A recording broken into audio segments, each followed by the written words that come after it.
Week 4 is here and everything has changed in the NFL. So now we are talking about the players that we need to pick up so that we can win in the second quarter of the fantasy football season. And like I said, you want to play your season in quarters, and week 4 is the beginning of the end of the first one and leading into the second one. And let's get some victories right now. So, which players are going to do that for you? Let's get right into it as I have 4 players today that are going to help you win. And remember, stay tuned for the very end because the last guy, league winner. We are heading over to the Los Angeles Chargers because we need to talk about a breaking news story. With that injury to Mike Williams, we are now looking at Joshua Palmer, who is 2.9% rostered. And that means with ESPN and Yahoo numbers combined, he's 2.9% rostered. So he's out there. And we're looking at a guy who only has a 54% snap percentage as his lowest number. He's had higher in the first 3 weeks, but that was his lowest. And now with Mike Williams out of the picture, unfortunately, he is the second furthest yards per reception on the team when it comes to wide receivers. He runs a great 9 route, so that could go even higher now that he's going to get a little bit more of a chance to play in.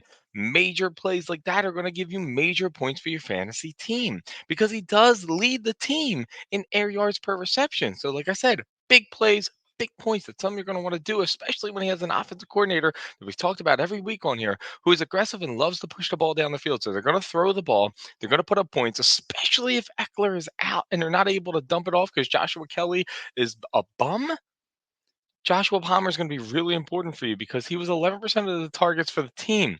But we're talking now with a team that's probably not going to have Austin Eckler next week, no longer has Mike Williams. That number is going to go up because, oh, yeah, let's not forget, most important stat, he's got the second most red zone targets on the team in LA right now. That's important. He's up for touchdowns. That's an important factor.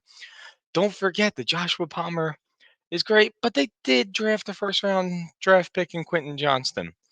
He's 39.6% rostered. And here's how I want to do this. If your team's struggling and you need points right now, you need Joshua Palmer because he's going to be the guy right now. But eventually, as the development happens for Quentin Johnston, he's going to become the guy. That's why they drafted him. He's big, he's fast, he's got all the intangibles you want for that, but it's not going to be the first week. So if your team can survive for a few weeks and you have somebody that you could throw on the bench as a developmental play, Quentin Johnston's your guy. If you need that victory now, if you need those points right now, Joshua Palmer is your guy. So we are going to have to talk about Romeo Dobbs. He is 34.6% rostered, but he has a 98% route participation route run. That's crazy. He leads the Packers in snaps, routes, targets. He's a 19.7% target share, 11.7 yards per reception. And I get it. You're all going to come on here and say, like, oh, Christian Watson's coming back. And that's true. But they are different players. Romeo somehow plays as the big guy, even though Christian Watson's bigger. Christian Watson is the speed. Christian Watson is speed, and Christian Watson is finesse. Romeo Dobbs just plays as him. He plays as him.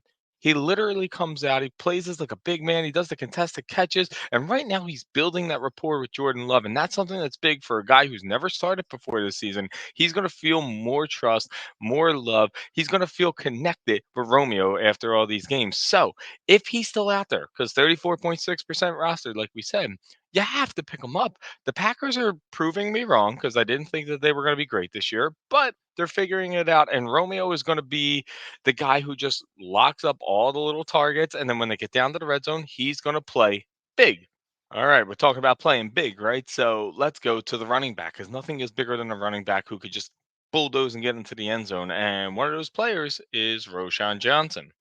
Now, the Bears are trash, but let's look at the running back room because Roshan Johnson is leading the Chicago Bears running back room in yards per attempt.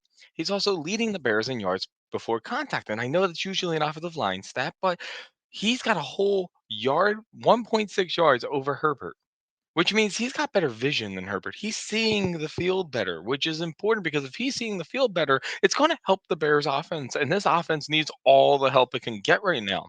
And we're looking at a guy who is the more explosive back because he's the only one who has 3 carries over 10 plus yards, one of them being 20 plus yards.